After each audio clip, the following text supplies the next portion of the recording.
Meus irmãos, eu os convido ao texto de Mateus, capítulo 26.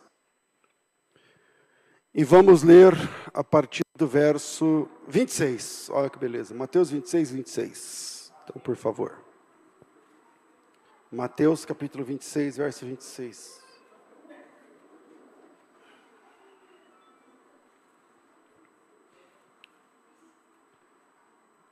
Amém, irmãos?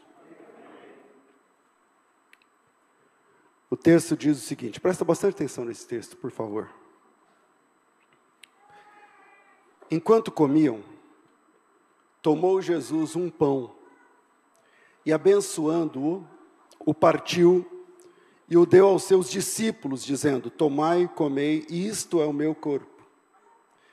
A seguir, tomou um cálice e, tendo dado graças, o deu aos discípulos, dizendo: bebei dele todos, porque isto é o meu sangue, o sangue da nova aliança, derramado em favor de muitos, para a remissão de pecados. E digo-vos que desta hora em diante não beberei deste fruto da videira, até aquele dia em que o hei de beber de novo convosco no reino de meu Pai. E tendo cantado um hino, saíram para o Monte das Oliveiras. Então Jesus lhes disse: esta noite todos vós vos escandalizareis comigo. Em outra versão, escandalizareis em mim. Porque está escrito: ferirei o pastor, e as ovelhas do rebanho ficarão dispersas.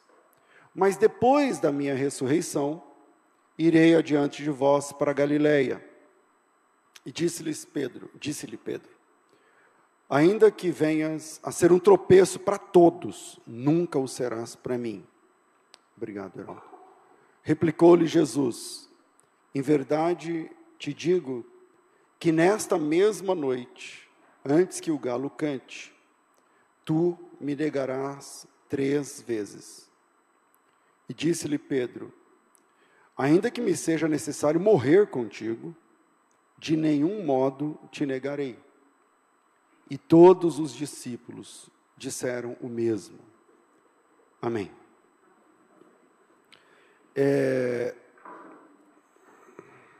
Jesus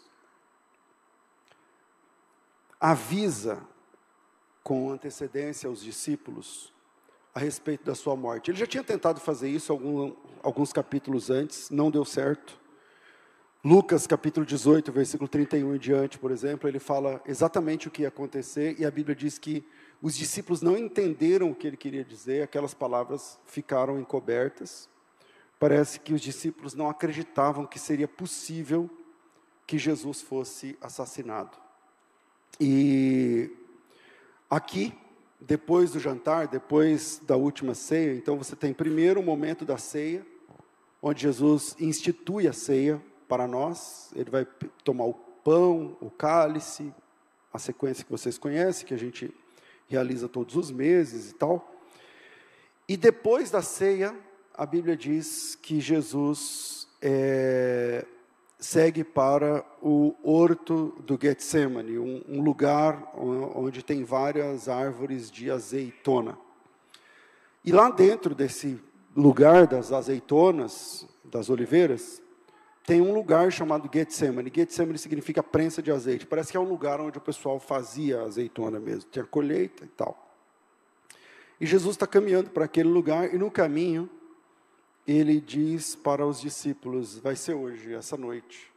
A gente está na noite da quinta para sexta-feira. E aí ele diz: essa noite vocês vão se escandalizar em mim. Porque ele cita um texto de Zacarias 13, salvo engano, está escrito que ferirei o pastor e as ovelhas ficarão dispersas. Mas depois da minha ressurreição, eu vou morrer e ressuscitar, e depois disso, a gente tem um encontro na Galileia. E Jesus faz uma coisa extraordinária, né, que é marcar um encontro para depois da morte. Eu vou morrer, vou ressuscitar, e depois eu quero encontrar vocês na Galileia. É interessante que Jesus encontra os discípulos na Judéia, mas é na Galiléia que acontece a restauração petrina, né? Lá no Mar da Galiléia. Então ele tem os discípulos de volta. Mas o que Deus colocou no meu coração para trabalhar com vocês está nos versículos 34 e 35 desse texto. Coloca aí na sua Bíblia. Não fecha a Bíblia não, fica com a Bíblia aberta aí. Mateus 26, 32, quando Jesus marca esse encontro, ele fala assim, olha, depois da minha ressurreição, eu irei adiante de vocês para Galiléia. E aí o Pedro, ele fala o seguinte, ele fala uma frase que é muito bonita, né?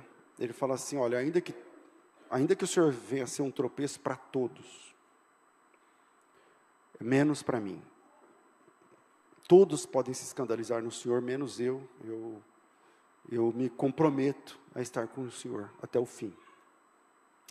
E Jesus aproveitou essa deixa, essa fala de fé, essa fala bonita de Pedro, e Jesus traz uma revelação. Jesus traz uma revelação. Uma palavra sobre o que vai acontecer e que ninguém sabe. Isso é uma revelação. E Jesus faz uma revelação, e a revelação de Jesus no versículo 24, ele diz assim para Pedro, então, você está dizendo que se todo mundo se escandalizar, você não se escandalizaria, né? Ele diz, confirmo. E aí Jesus diz assim, então, ainda essa noite, antes de amanhecer o dia, já estava de noite. Antes do sol chegar, antes do galo cantar, porque o galo canta na manhã, quando está nascendo o sol, ainda nessa mesma noite, antes que o galo cante, você vai me negar 3 vezes. Todo mundo conhece essa fala de Jesus. E o que me tirou do centro essa semana lendo esse texto é o versículo 35. Que Pedro diz assim, ainda que me seja necessário morrer contigo, de nenhum modo te negarei. O que está acontecendo aqui? Jesus está falando uma coisa e Pedro está discordando de Jesus. Está claro isso para vocês? Jesus está dizendo assim, ó, isso aqui vai acontecer. E o Pedro fala assim, não vai acontecer. O Senhor está errado, isso não acontecerá. O Senhor está errado sobre mim. Eu estou certo, o Senhor está errado. Existem 2 possibilidades aqui. Porque uma é o Pedro estar certo. A outra é Jesus estar certo. Porque um está dizendo uma coisa e outro está dizendo outra coisa. E essa manhã eu quero falar sobre como vencer uma espiritualidade em crise, com base nesse texto. O primeiro ponto é que a crise começa quando a voz de Deus deixa de ser nossa referência. A crise espiritual começa quando o que Deus fala é diferente do que eu falo. Deus está falando A e eu digo não. A não. B. Jesus está falando uma coisa e Pedro está dizendo não. O Senhor é muito bom, tudo mais, mas nessa o Senhor está errado. Não é isso que vai acontecer. O Senhor errou. O Senhor errou sobre mim. O versículo 33 começa mostrando, aqui no 26, 33, Pedro discorda de Jesus. Pedro discorda de Jesus. Em outras palavras, veja que a revelação da identidade de Jesus vem a nós a partir de Pedro. Embora aquela não seja uma fala exatamente de Pedro, porque Jesus disse, não foi carne nem sangue quem te revelou, mas foi meu Pai. Isso também é uma revelação. Mas o que é que Pedro responde lá em Mateus 16? Não precisa voltar, vocês conhecem o texto, né? Pelo amor de Deus. Jesus diz, e vocês? O que é que vocês dizem sobre mim? E Pedro, num lampejo da revelação de Deus, ele diz, tu és o Cristo, o Filho do Deus vivo. Em outras palavras, Pedro está dizendo: eu não sei explicar o que aconteceu, mas Deus desceu aqui na terra, e encarnou, e está entre nós em carne como um homem para nos libertar. E aí Jesus fala: isso não foi carne nem sangue quem te revelou, mas foi o meu Pai que está nos céus. Esse mesmo Pedro, que reconhece Jesus divino, que reconhece Jesus como Deus, tem aquele filme, Jesus de Nazaré, quem é o diretor daquele filme? Da década de 70, eu acho. Isso, o Pirelli lá, é isso aí mesmo. Como é o nome? Frank Sefirelli, é isso aí. E quando chega nesse ponto do filme, esse filme ele não é tão assim, ele é mais baseado em Lucas, mas quando chega nesse ponto do filme, há uma tomada genial do diretor, porque o Pedro fala essa frase, e quando ele fala, ele é tomado pelo Espírito, e ele cai de joelhos, ele se ajoelha diante de Jesus. Lá no texto não diz isso, mas o filme ficou muito... Aí o Pedro se ajoelha, e ninguém fala nada, e cada discípulo vai se ajoelhando, e a câmera afasta, e fica todo mundo ajoelhado diante de Jesus. Que é isso mesmo, que o texto, embora não fala da posição deles, mas é isso mesmo que eles reconhecem. Tu és o Cristo de Deus, Deus desceu aqui até nós, a gente não sabia, Deus tem um filho, Deus tem alguém igual a Ele, e esse alguém como Ele está entre nós, e veio em carne para nos libertar.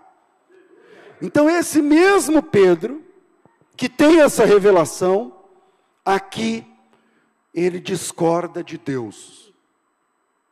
E veja bem, Pedro já viu Jesus dizendo coisas no seu ministério, porque Pedro andou com Jesus 3 anos e meio ininterruptamente. E nesse tempo, ele viu Jesus dizendo coisas que são, obviamente, contra a lógica, contra qualquer lógica humana. Ele viu, por exemplo, quando Jesus mandou encher 6 troços, 6 talhas, na Bíblia diz, de água, prometendo que seria vinho. Qual é a lógica? Qual é a lógica? Qual é a possibilidade de transformar as moléculas de água em vinho? Qual é a lógica? E Pedro viu Jesus falando: pode encher. Eu não lembro quantas talhas eram. Quantas eram? Acho que 6. 6, não é? Pode encher, enche com vontade, pode colocar, enche a caixa d'água aí, vai virar vinho. O Pedro viu aquilo acontecendo. O Pedro viu quando Jesus mandou, deve ser muito, muito louco você ser discípulo de Jesus naquele período, né? Porque Jesus para na frente do cemitério, fala: qual que é a cova do Lázaro? Aí, essa. Aí ele fala assim: então beleza, tira a pedra. E o Pedro lá do lado, falou: essa ideia é ruim. Que eu não vou me enfiar a cara aqui agora. Não é? Pensa você como copiloto. Pensa você do lado de Jesus. E Pedro é um dos principais discípulos de Jesus. Então Pedro viu Jesus falando coisas que desafiavam a lógica, desafiavam o sentido, desafiavam tudo que a gente sabe de física, de química, de biologia, de vida, de espiritualidade, de verdade. Pedro viu Jesus dizendo coisas como tirar a pedra. Pedro viu Jesus com uma sacolinha com 5 pães, falando para 5.000 pessoas, chamando de si, e falou assim: senta 50 e 50 que eu vou distribuir. Aí ele vai distribuir o quê? E ele com a sacolinha do menino, foi: isso aqui vai dar para todo mundo, e vai sobrar. E aí é o Pedro que tem que ir lá, junto com os outros, fala: fica 50 aqui, mas aquilo ele está falando mais para ele do que para eles. Porque ele falou: tá, beleza. Vou separar 50 aqui, sentou, todo mundo sentado. Eu falei: e agora? E agora? E ele viu Jesus erguendo os olhos, dando graças com a sacolinha do garoto. E ele viu quando Jesus enfiou a mão dentro do alforje do menino e tirou de lá de dentro o 6º pão. Ele falou, bom, só tinha 5. E aí ele enfiou a mão de novo e tinha mais um. E depois tinha mais um, e depois tinha mais um, e depois tinha mais um. E ele viu isso. E ele acompanhou isso. Pedro, eu estou tentando mostrar que Pedro viu Jesus falando coisas que desafiavam a lógica da matemática, de qualquer ciência aristotélica que nós conhecemos. Ele viu, por exemplo, Jesus dando ordem. Tudo bem, aqui ele está falando para as pessoas, ali ele está falando tira a pedra, aqui ele está falando tragam as talhas. Tudo bem, mas chega um momento que o assunto não é sobre talhas, ou sobre pessoas, ou sobre tirar a pedra. O assunto é com o vento, com o tempo e com o mar. E ele viu Jesus franzindo a testa e levantando os olhos para o tempo e repreendendo o vento. E repreendendo o mar. E no próximo take, no próximo momento, no próximo segundo, o mar, a onda que estava vindo parou. E aí a Bíblia diz que seguiu-se grande bonança. O Pedro viu Jesus dando, tanto que quando ele faz isso, ele dá ordem sobre o vento, o tempo e o mar, os discípulos perguntam, quem é esse? Que até o vento, pensa alguém que fala com o vento e o vento para, que até o vento e o mar obedecem. Mas eu acho que de todas essas falas contraculturais de Jesus, acho que a que mais mexeu com Pedro é quando Jesus falou a frase de uma única palavra. Jesus disse para Pedro, vem. Lembra? Quando Pedro, nesse momento que Jesus andando sobre as águas e tal, e aí Pedro fala, se és tu mesmo, então manda que eu vá ter contigo andando sobre as águas. E Jesus falou uma palavra que mudou toda a lógica de Pedro. Porque Jesus disse, vem, e se Pedro obedecesse aquela palavra, ele tinha de decidir o que é verdade, se verdade é o que ele sabia, que um homem de pé em cima da água afunda, ou se verdade é o que Jesus estava dizendo, que ele podia vir e ele ia andar sobre as águas. E aí Pedro anda sobre as águas. Então, o Pedro, ele já viu Jesus falando coisas que quebravam toda a lógica moderna, toda a lógica técnica, toda a lógica escolástica, toda a lógica teológica, toda a lógica teleológica, toda a lógica não sei o que lá lógica, porque é isso, mas aqui, nesse versículo, Mateus 23, temos um ponto, porque Jesus está falando uma coisa, e pela primeira vez, Pedro está duvidando daquela coisa. Jesus está falando, vai acontecer X, e Pedro está dizendo, não vai. Não, isso aí não vai acontecer. Não vai acontecer. E aí, nós temos um ponto aqui de um cisma. Porque Jesus está falando uma coisa e Pedro está duvidando. Jesus está dizendo o que vai acontecer naquela noite. E Pedro está dizendo, não vai acontecer. Jesus está dizendo, vai ser assim. E Pedro está dizendo, não, o senhor está errado. Não vai ser assim. Jesus está dizendo uma coisa, e Pedro está indo contra o que Jesus está dizendo. E a pergunta que eu faço é, isso te lembra alguma coisa? Isso te lembra alguma coisa? Quando foi, na Bíblia, a primeira vez em que Deus disse uma coisa e alguém disse, não, isso é mentira, não vai acontecer. Quando isso acontece? Em Gênesis. Isso acontece naquilo que os teólogos chamam de queda moral da humanidade. Quando é que o homem cai diante de Deus? Quando é que o homem de perfeito torna-se pecador? Em Gênesis 3. Essa é a essência da queda, e a essência da queda é a separação. É quando Deus fala uma coisa, e o homem não concorda com Deus, e prefere ouvir Satanás. Aquele caso, a serpente, a Bíblia diz que Satanás é a antiga serpente. Deus diz, se você comer, certamente morrerá. E o homem, ouvindo Satanás, Satanás diz assim, não morrerá. Mentira. O que Deus está falando está errado. Agora você tem duas vozes. Qual você escolhe? A minha ou a de Deus? E qual voz o homem escolheu? O homem escolheu a voz de Satanás. O homem escolheu romper com Deus. E essa é a essência da separação, quando Deus fala um A e o homem não concorda, não acolhe, não acredita e prefere o contrário, e escolhe o contrário.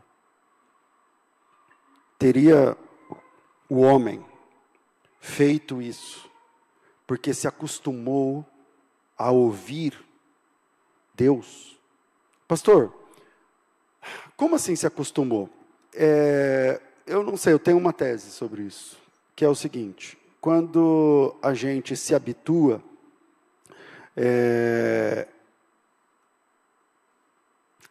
a uma coisa, aquela coisa passa a ser, como é que eu digo, quando uma coisa fica repetitiva, quando uma coisa fica rotina, aquilo passa a ser rotina.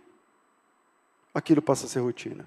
E quando passa a ser rotina, a gente não tem mais, a gente perde aquele uau, aquele será que vai ser? Será? Porque quando vira rotina, você já sabe tudo o que vai acontecer.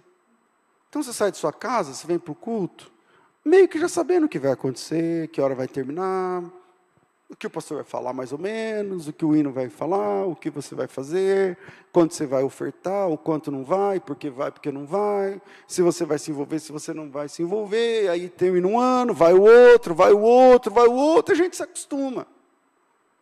E a gente se habitua. E a gente vai se habituando, amansando, acostumando. E daqui a pouco é uma coisa que é familiar, e de familiar é uma coisa corriqueira, e de corriqueira é uma coisa repetitivo, e de repetitivo vira enjoativo. E aí você fala, mais um culto, mais uma palavra, mais um pastor, mais uma igreja, mais uma leitura, mais uma oração, mais um. Eu sei, a Bíblia diz que Deus passava na viração do dia e chamava o casal, Adão, vinha o casal. E aí Deus falava, tratava, e mais um, e aí quando entra uma voz, quando é contrabandeada, paraíso adentro, uma voz diferente, eles param e falam assim, eu acho que eu vou deixar de ouvir Deus, eu acho que essa segunda voz é que tem razão. Teria o homem se acostumado a ouvir? Teria Pedro, em 3 anos e meio, porque esse é o fim do ministério de Jesus, é a última semana, é a última quinta-feira de Jesus com vida. Teria Pedro se habituado, se acostumado a ouvir? E aí chega uma hora que ele fala, nem é tudo isso. Estou tão acostumado que, Pedro, essa noite, você vai me negar 3 vezes. Eu falo, não vou. Não, eu não. O senhor está errado. O senhor está errado. Então, quando a gente se habitua, quando a gente se acostuma, quando a gente passa a seguir Jesus, e um dia vira uma semana, um mês, e se torna anos, talvez décadas, aí você acha que você sabe tudo, e aí você acha que você prevê tudo, e aí quando vem uma palavra de Deus, que te desafia, você para e fala, eu não. Deus, essa não foi para mim. Não, mas Deus está falando que é para você. Não, mas não é não. Eu sei mais, eu me conheço. Então o primeiro ponto é que a crise começa quando a voz de Deus deixa de ser nossa referência. Quando o que Deus fala você não concorda? Quando o que Deus diz sobre você, é sobre você. Não é sobre seu marido, sua mulher. É sobre você. Quando o que Deus fala sobre você, você para e fala assim, não, eu entendi, mas não, comigo não. Eu me conheço. Eu sei quem eu sou. Eu estou andando com Jesus já faz tempo. E isso aí é para pessoas que estão começando agora. Isso não é para mim. Eu sou o Pedro, né? Eu caminhei com Jesus faz tempo. Eu entendo, pastor, seu cuidado em pregar essa mensagem. Mas essa não é para mim. Jesus está falando assim, então, Pedro, para você, essa noite, vai acontecer assim, assim, assado. Aí o Pedro fala assim, não vai. O Senhor está falando que vai acontecer isso, mas eu estou dizendo que não vai. Você tem noção do peso desse fato? E aí eu perguntei, quando é que isso aconteceu antes? Aí você lembrou, no Gênesis. No Gênesis. Quando o Senhor diz, certamente morrerás. Chega Satanás e fala, não morrerá. É mentira de Deus. Deus falou uma coisa, mas é outra. E aí chega o homem e fala, eu concordo com Satanás. Deus está em erro. Deus errou sobre mim. Deus está errado a meu respeito. E aí, veja que a fala de Pedro, ela começa cheia de ternura. Porque lá no versículo 33, Pedro diz assim, ainda que sejas um tropeço para todos, menos para mim. Jesus tinha dito assim, essa noite todos vocês, está ali todo mundo, os discípulos, vão se escandalizar. E Pedro falou assim, não. Eles podem se escandalizar, eu não. Coloca um adendo aí. Todos, vírgula, não é assim. Todos menos eu. Aí Jesus falou assim para Pedro, então você quer falar só sobre você? Tá, então só sobre você é o seguinte, essa noite você vai me negar 3 vezes. E Pedro diz assim, o Senhor está errado sobre mim. Eu não concordo com essa palavra. Isso que o Senhor diz a meu respeito está errado. Aí eu perguntei, quando isso aconteceu de novo? Você falou lá em Gênesis. E é isso mesmo. Isso nos leva ao segundo ponto desse texto, desse sermão. Justo e justificado são coisas diferentes. Ser justo e ser justificado são coisas diferentes. O justo e o justificado na sociedade andam de cabeça erguida. Ambos têm os mesmos direitos. O direito de votar, o direito de ir e vir, o direito de viajar e tal. Mas a natureza dessa liberdade é diferente. A causa primária dessa liberdade é diferente. O justo, é inocente. O justificado, ele é culpado, porém redimido. Ele pagou a dívida com a sociedade. Então, os dois têm os mesmos direitos. Mas a natureza da fundação desse direito, o fundamento desse direito é completamente diferente. É completamente diferente. Então, por exemplo, o preso, ele não vota. Não tem urna lá no presídio. E aí, ou a pessoa que está em liberdade vota. O preso não tem direito de ir e vir. Ou a pessoa que está em liberdade tem direito de ir e vir. Quando esse preso paga a dívida com a sociedade, ele vota. Ele pode ir e vir. Ele pode viajar. Aí eles passam a ter os mesmos direitos. Mas a natureza desse direito é diferente. Não sei se eu me faço entender. Então veja bem. A mesma Bíblia, coloca na primeira carta de Paulo aos Coríntios, capítulo 6, verso 9, por favor. 1 Coríntios 6, 9. E depois já deixa no gatilho Romanos 3. Vamos lá. A mesma Bíblia que diz, na primeira carta de Paulo aos Coríntios, capítulo 6, verso 9, que os injustos não herdarão o reino de Deus. Vamos lá. Ou não sabeis vós que os injustos não herdarão o reino de Deus? Não vos enganeis. Aí quem são os injustos? Os impuros, idólatras, adultos, efeminados, sodomitas, não sei o que lá, trapaceiros, está tudo aí. Ninguém dessa turma herda o reino de Deus. Então coloca no 9. Não sabeis que os injustos não herdam o reino de Deus? Pergunta, a partir, à luz da compreensão dessa revelação da Bíblia. Um injusto entra no céu, sim ou não? Hã? Não. Então esse texto está dizendo, injusto não entra no céu. Ok? Beleza. Só que a mesma Bíblia que diz que o injusto não herda o reino de Deus, também diz em Romanos 3,10 que não há um justo sequer. Como está escrito, não há um justo sequer, não há justo nenhum sequer. Quer dizer, aí lascou, né? Quebrou na junta. Porque um texto está dizendo o seguinte, injustos não entram no céu. O outro diz, ninguém é justo. Aí você coça a cabeça e fala assim, tá, vamos lá, vamos entender. A Bíblia diz que o injusto não herda o reino de Deus. E no próximo livro, diz que não há um justo sequer. Então, ninguém herda o reino de Deus. E aí entra a obra de Cristo. Porque a obra de Cristo não diz que você é justo. Mas a obra de Cristo diz que você é justificado. Ou seja, a pena foi paga, inclusive por outra pessoa, por isso ele é o justificador. Então a sua pena foi paga, o seu crime foi redimido, e você está em estado de redenção.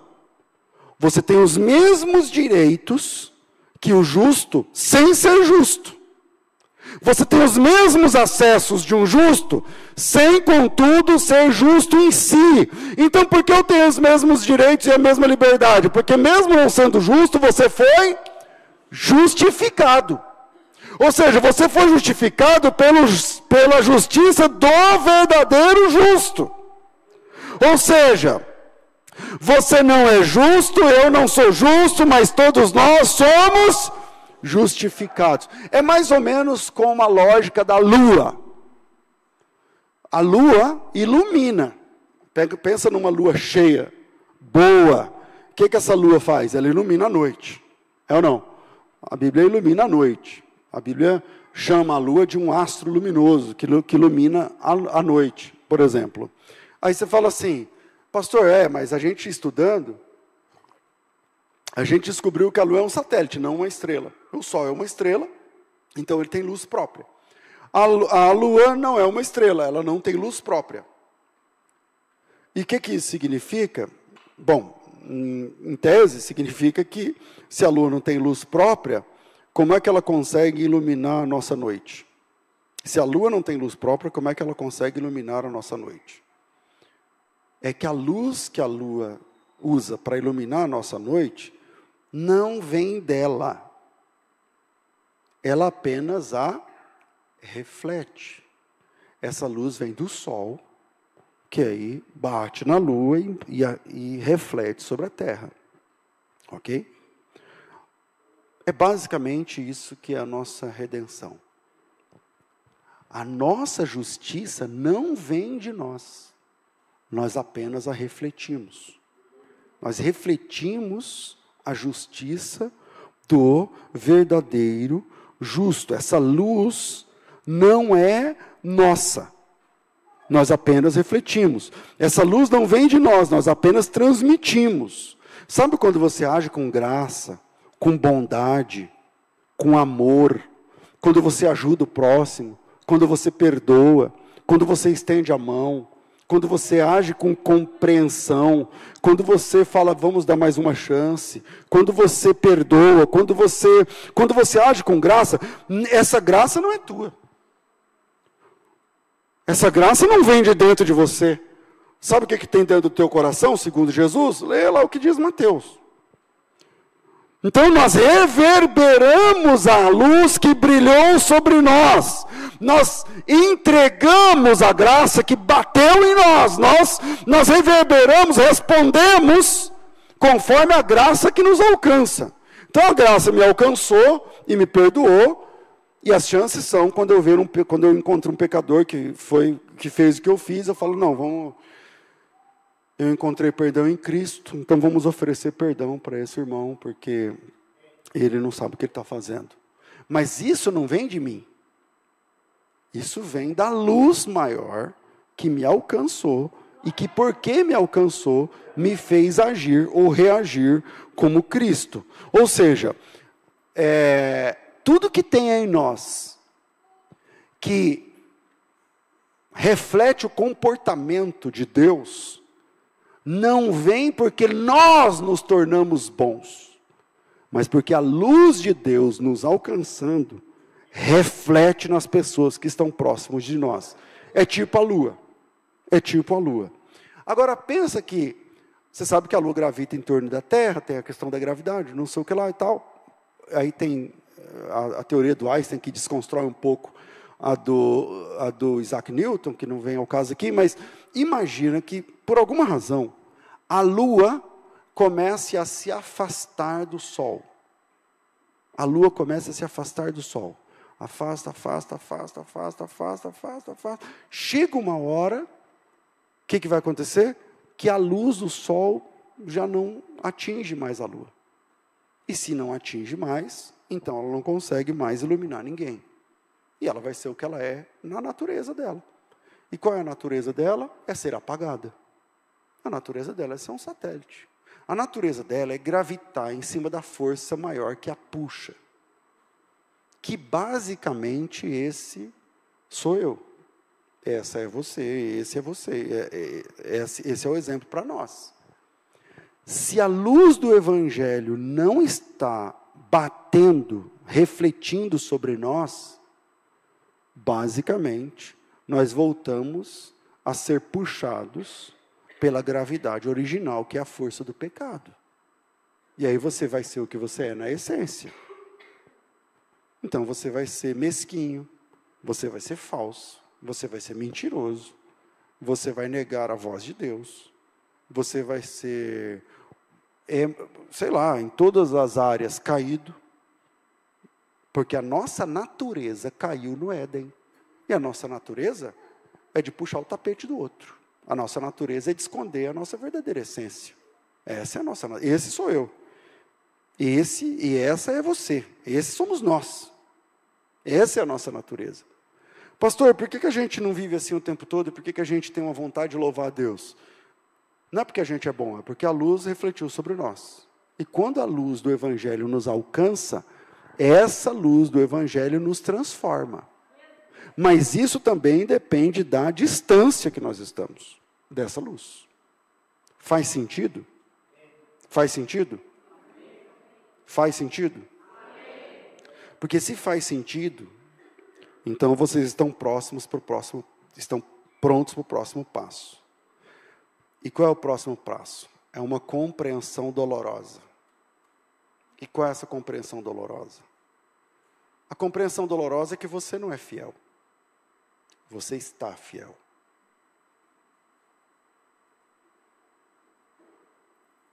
Porque a sua fidelidade não é porque você é bom. A tua fidelidade é porque a luz do Evangelho está sobre o irmão. A luz do Evangelho está sobre a irmã. E como a luz do Evangelho está sobre você, você se comporta e anda em fidelidade. Mas essa não é a tua natureza. A tua natureza é caída. A tua natureza profunda, você é um crápula. Eu sou um crápula na minha natureza. Mas por que eu não me comporto assim? Por causa da luz do Evangelho que me alcançou. Por causa da luz do Evangelho que me transformou.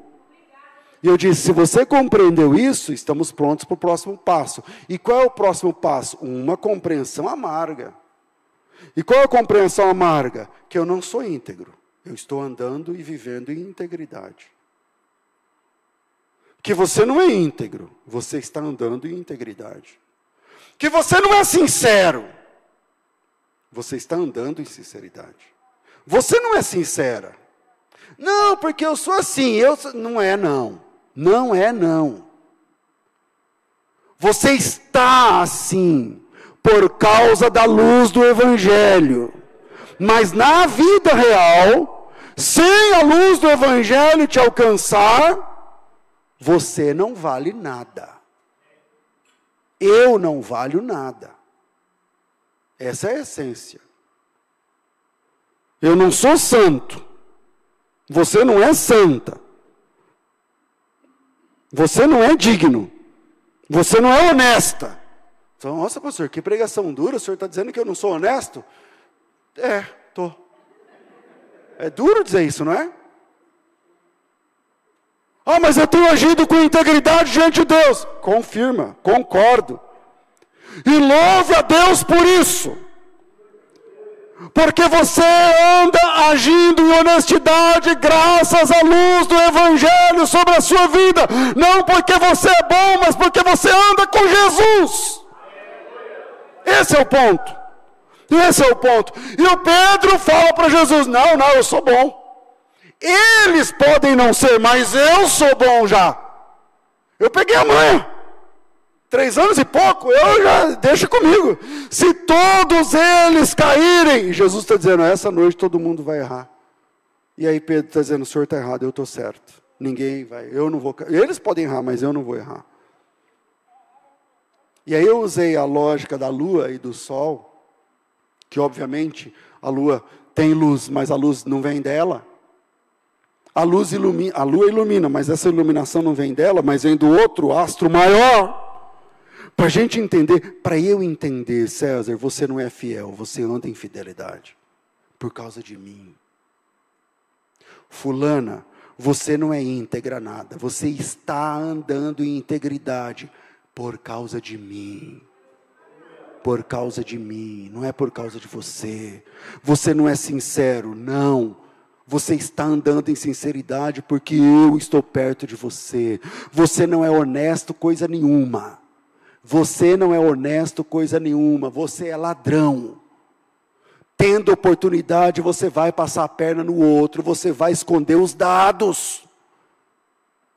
Ah, mas eu não faço isso. Você não faz isso, não é por causa de você, é por causa de mim. É a proximidade de Jesus. Você não é digno, Ele é digno. E o que acontece é que nós refletimos a dignidade do verdadeiro digno, a moralidade do verdadeiro moral, a honestidade do verdadeiro honesto e a justiça do verdadeiro justo. É por isso que a Bíblia diz que não há um justo.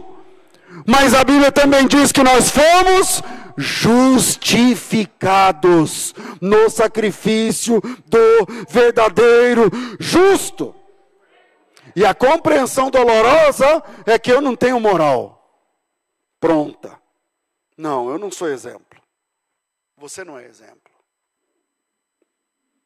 Veja bem, você pode ser considerado tudo isso que eu falei, justo, honesto, íntegro, sincero, santa e tal. Você pode ser considerado tudo isso, e é verdade, tudo isso é verdade. Tudo isso é verdade. Mas a natureza profunda que te faz agir em honestidade, integridade, fidelidade, santidade e tudo isso, e justiça, não vem de você. Essa luz não é tua. Você reflete essa luz. Ela depende, essa luz depende. Essa luz depende de uma pessoa. Você está em estado de redenção. E sabe o que é estado de redenção? Estado de redenção é o seguinte, você não presta. Você é bandido. A sua natureza é pecaminosa. Mas Jesus pagou a fatura. Jesus pagou a conta. Jesus cumpriu a sentença. Ele pagou o boleto e agora você anda em estado de redenção. em estado de redenção. Por isso que Jesus Cristo é o Redentor. Então, eu estou no segundo ponto? Justo e justificado são coisas diferentes. É por isso que a distância que nós estamos de Jesus define a nossa condição espiritual. Veja bem, não é a distância que você está do serviço de Jesus, ou do serviço feito à igreja de Jesus. Não. Porque o serviço da igreja de Jesus não ilumina. O que ilumina é Jesus. Ele é a luz do mundo. E quem o segue não andará em trevas. Então, a distância que eu e você estamos de Jesus sempre definirá a nossa condição espiritual. Se a sua vida espiritual está uma bênção ou uma droga, o que define isso? Qual a natureza disso? A distância que você está de Jesus. Se você está perto de Jesus, essa luz vai iluminar você num nível que as pessoas vão olhar e vão dizer assim, glória a Deus pela sua vida, você é uma pessoa muito parecida com Jesus. Se você está próximo de Jesus, essa luz vai bater em você com tanta força, que as pessoas vão olhar para você e vão dizer assim, você é um ser iluminado. E veja, não é mentira. Não é mentira. A luz é iluminada, ela está iluminada. Você olha lá, está acesa. Não é mentira. Só que a natureza profunda dessa iluminação é essa, a luz não é dela. A natureza profunda das pessoas olharem para você e dizendo para você, nossa, como você é abençoado, é que essa luz não é tua. Porque ao natural, a nossa natureza é caída. Eu acho que eu já estou sendo repetitivo aqui. Então, a distância que nós estamos de Jesus define a nossa condição espiritual. Por exemplo, na Bíblia, João é o discípulo do amor. Lembra? Filhinhos, não amemos de palavras. Filhinhos, se alguém pecar, não sei o que, temos um advogado. O João, na Bíblia, é o discípulo do amor, mas ele nem sempre foi assim. Como que o João começa? Começa em Lucas 9,54. Lucas 9,54, não lembro qual é o contexto, lá no Jesus andando, alguém bate de frente, e aí chega o João e fala assim, Senhor, e aí, quer que a gente ore para descer fogo do céu e matar todas essas pessoas? Esse é o João. Esse é o discípulo amado, era chamado de filho da destruição, filho do trovão. Esse é o João, em natura. Quando ele começa a seguir Jesus. E aí a luz do Evangelho vai batendo, vai refletindo, vai aprofundando, até que esse cara é chamado de discípulo do amor. E é assim com todos nós. É assim com todos nós. Você chega diante de Jesus, você é um vagabundo, você é um imoral. Aí você vai andando com Jesus, daqui a pouco vai ter gente que vai dizer assim, irmão, louvado seja Deus pelo jeito que você tratou essa situação. Eu vi Jesus na sua vida. Agora, isso não é porque você é bom. Isso não é porque você é bom. Assim como o adicto, eu estou tentando sair do segundo ponto, não está dando certo. Assim como o adicto, que é o cara que é viciado em crack, cocaína, sei lá o que, e pinga, e sei lá o que, ele vai passar pelos 12 passos. Qualquer esquema que busque a sobriedade, lá baseado nos 12 passos ou coisa parecida, a primeira regra ele fala o seguinte, não existe ex. Você nunca vai ser um ex adicto, você é um adicto em sobriedade.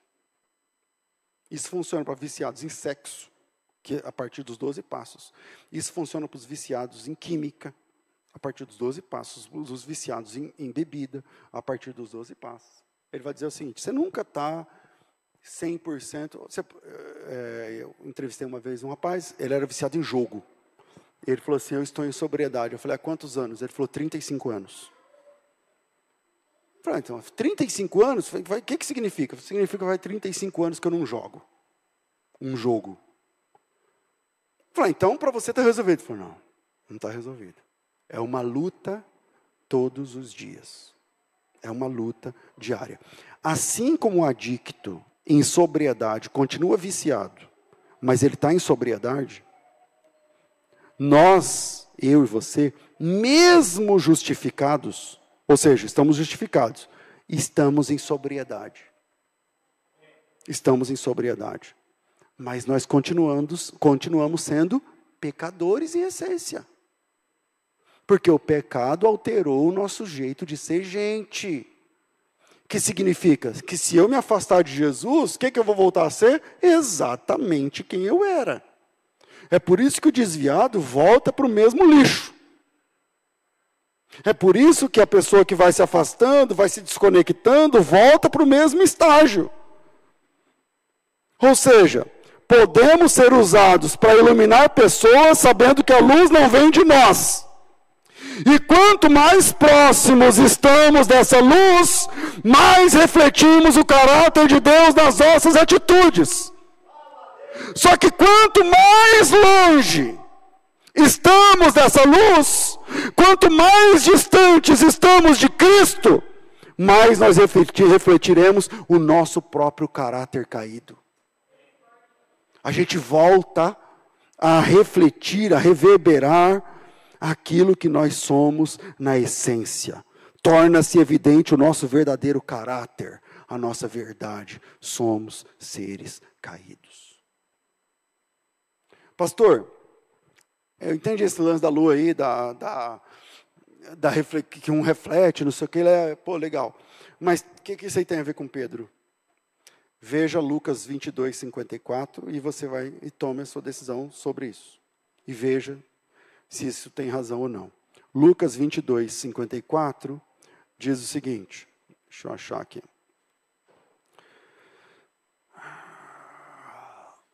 Então, prendendo-o, né? Então, prendendo-o, o levaram, o introduziram na casa do sumo sacerdote. Presta atenção, deixa esse texto aí na tela. Acabou o jantar, Jesus instituiu a ceia. Na leitura base desse sermão, Mateus 26, 26. Saindo do jantar, eles foram para o Getsemane, para o Monte das Oliveiras, e no Monte das Oliveiras tem o Getsemane. No caminho, Jesus falou para eles assim, então, essa noite vocês vão... E pensem em Jesus de madrugada andando num caminho lá no meio das árvores, no bosque, e Jesus falando para os discípulos, essa noite, vai ser essa noite, vocês vão se escandalizar em mim. Porque está dizendo lá em Zacarias, ferirei o pastor, as ovelhas ficaram dispersas, não sei o que lá, e aí o Pedro não concorda. E aí Jesus fala, tá, você não está concordando com o que eu estou falando, então eu vou te dar uma coisa mais específica, especificidade, Pedro. Essa noite você vai me ligar 3 vezes antes do galo cantar. Aí o Pedro não concorda de novo. Ele fala, o senhor está errado. O senhor está errado. Isso não acontecerá comigo. Pode acontecer com todos eles, menos comigo. Eles estão indo para o Getsemane. Quando eles estão no Getsemane, Jesus vai orar. E qual é a oração de Jesus? Pai, se possível for, passe de mim esse cálice, não sei o que lá, lembra? Ok. Quando ele termina essa oração, foi mais de 1 hora de oração, diz o texto, horas ali de oração, onde Jesus agoniza em oração, mas esse é assunto para outro dia, chegam os policiais. E prendem Jesus. E o Pedro, que é o cara que falou que não, se todo mundo escandalizar, eu não. No começo ele até reage, ele arranca a orelha do cara, não sei o que, lembram? Que não está nesse evangelho.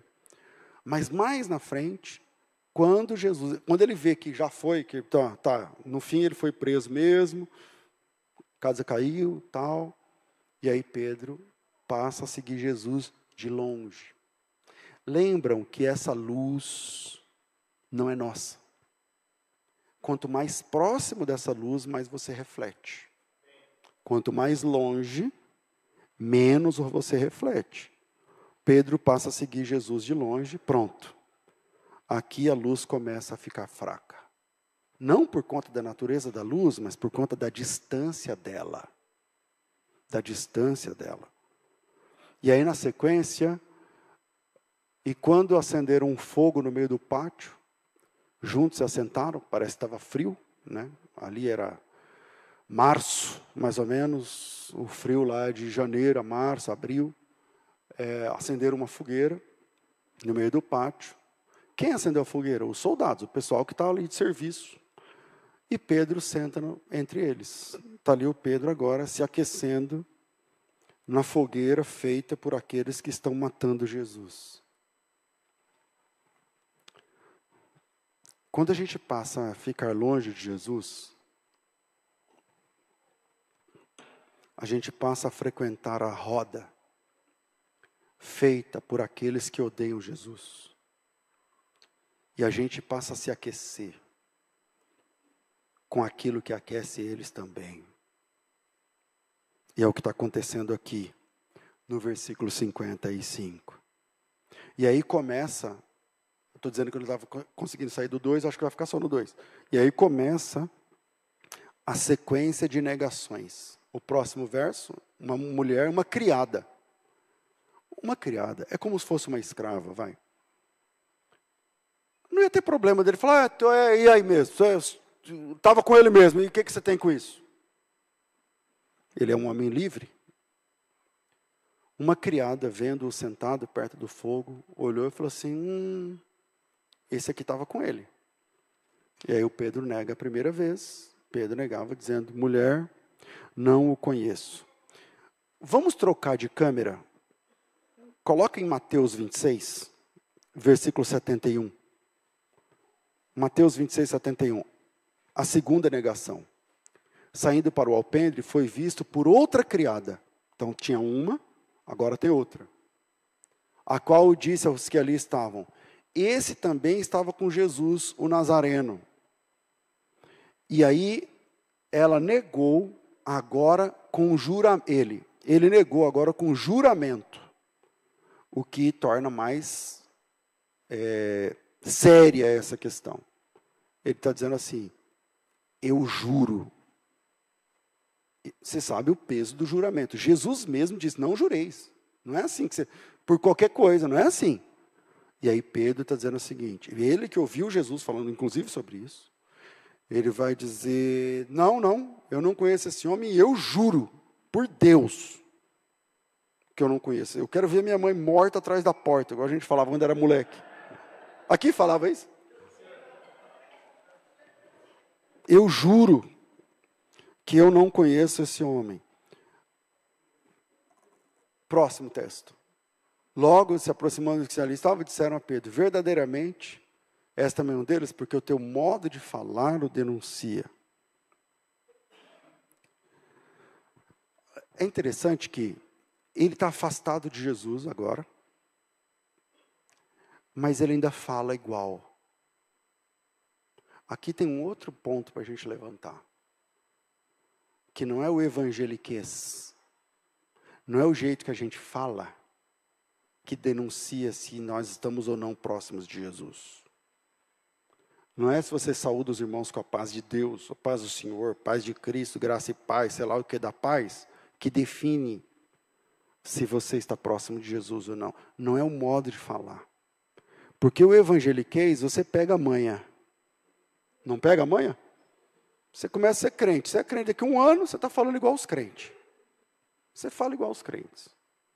E aí ela diz, ele fala igual eles. Esse aqui fala igual. Ele fala igualzinho, o pessoal de Jesus.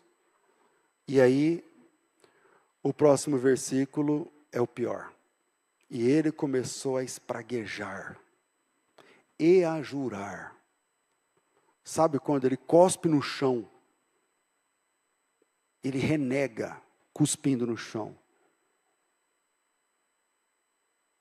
E esse último momento, né, onde ele pragueja, aqui é o ápice da distância.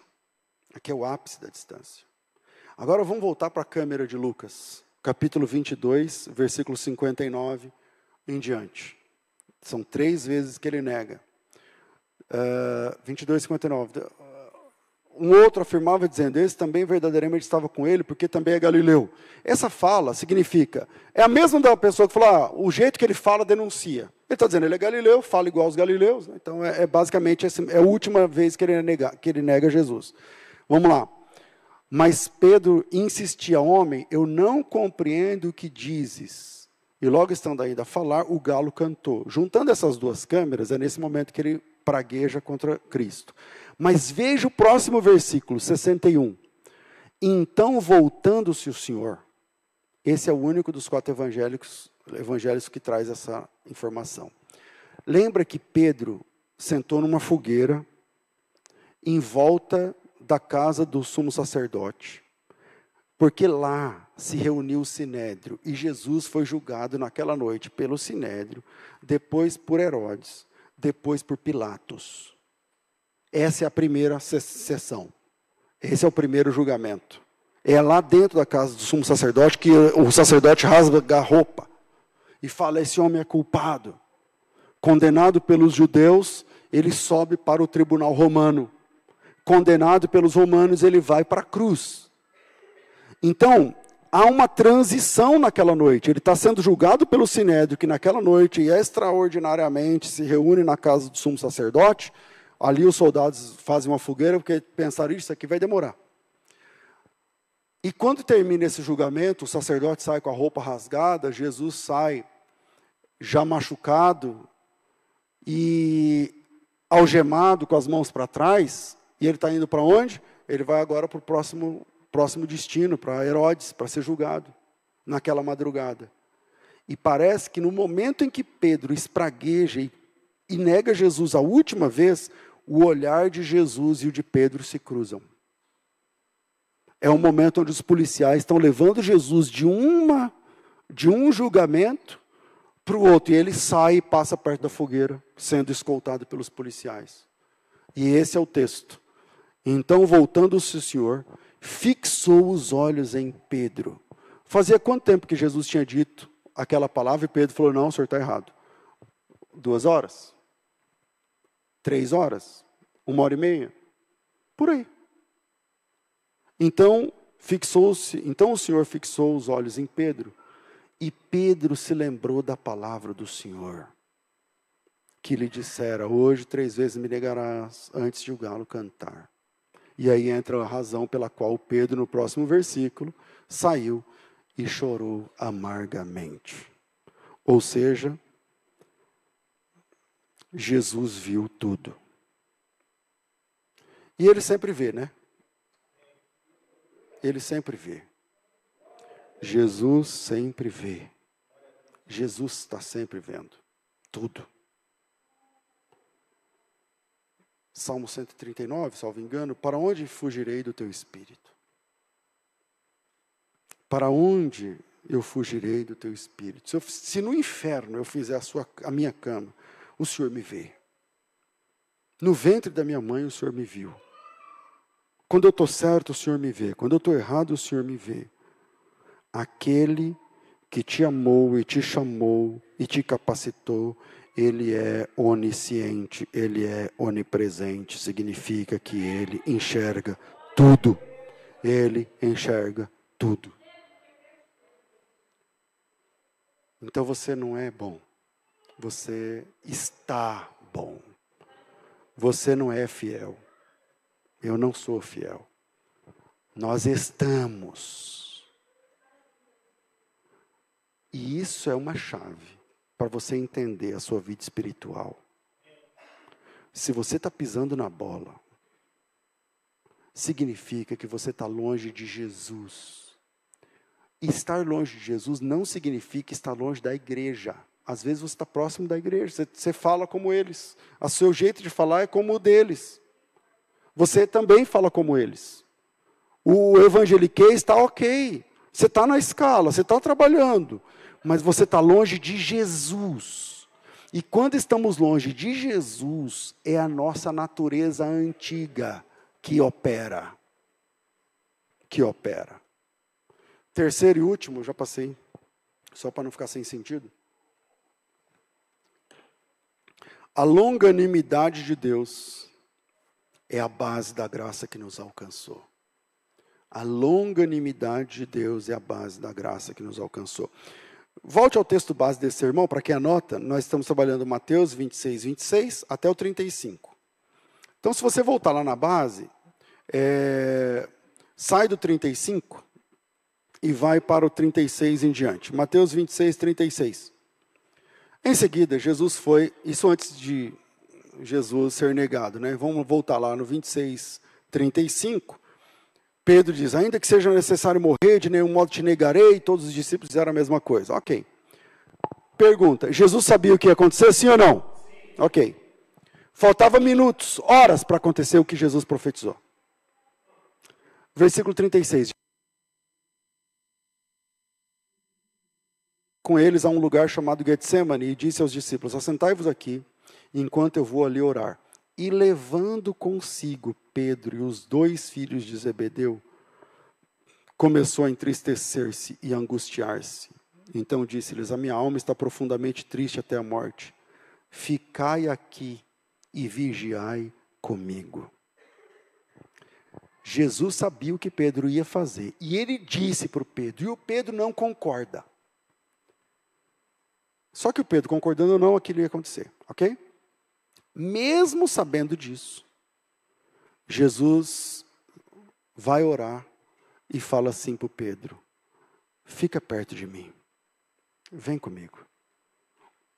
Tem 12 discípulos, 9 eles ficam mais afastados, e ele fala assim, Pedro, Tiago, João, eu queria vocês mais perto de mim, porque a minha alma está angustiada, fiquem perto de mim. Fiquem perto de mim, vigiem comigo. Isso é um fato interessante, porque o Pedro vai se afastar de Jesus na sequência, e nesse momento Jesus está dizendo, eu quero você perto de mim. E Pedro vai se afastar de Jesus, e Jesus está dizendo, eu quero você mais perto de mim. E a gente sabe o que vai acontecer na sequência, falamos sobre isso agora há pouco, e Pedro vai negar, e o Pedro vai se afastar. E vai acontecer o que Jesus disse lá no começo da nossa leitura. Quando ele ressuscitar, ele vai adiante deles para Galiléia. E lá na Galiléia vai acontecer o que Jesus disse, e isso já nos leva ao último evangelho, ao João, capítulo 22, e última referência dessa pregação. Em João, capítulo 22, Jesus está no versículo 15, conversando com Pedro depois de tudo, depois da ressurreição. E Jesus pergunta para Pedro, Jesus pergunta para Pedro 3 vezes se ele o ama, se ele o amava. E, para não ser repetitivo, esse é um texto muito conhecido, e eu já passei 9 minutos. O que é interessante aqui?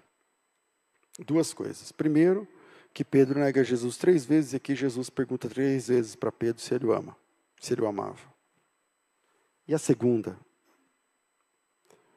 a nossa Bíblia em português não dá conta disso. Do jeito que está na nossa Bíblia, a gente não percebe. Mas no texto grego, Jesus pergunta para Pedro um tipo de amor e o Pedro responde outro tipo de amor. Me falta tempo aqui. Jesus pergunta para Pedro se ele o ama com amor de Deus, que é a palavra agape, que o pessoal fala ágape. E Pedro responde com outro tipo de amor, que é o amor filéu, que é um amor diferente do amor agape. E isso acontece nas 3 vezes que Pedro responde. Em outras palavras, Jesus está perguntando um tipo de amor, tipo A. E o Pedro está respondendo que tem um tipo de amor tipo B. É basicamente isso, só para a gente pensar. E aí, quando termina as 3 perguntas, Jesus admite Pedro novamente. E admitir Pedro novamente é ir contra a justiça. Porque Jesus havia dito que se alguém o negasse diante dos homens, ele o negaria diante do Pai. E Pedro fez isso 3 vezes. E aí entra o terceiro ponto, que é a longanimidade de Deus. A longanimidade de Deus é a base da graça.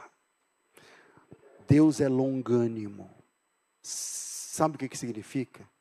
Que você já pisou na bola, né? E já pisou na bola de novo. E já pisou de novo. E já de novo. E de novo. E de novo. E de novo. E de novo. E enquanto ele não vier, ele está de mãos estendidas, dizendo, você pisou na bola, né? Mas você me ama com o amor grande Aí você fala assim, eu amo com amor pequeno. E ele fala assim, o amor que você tem não é o amor que eu estou perguntando, né?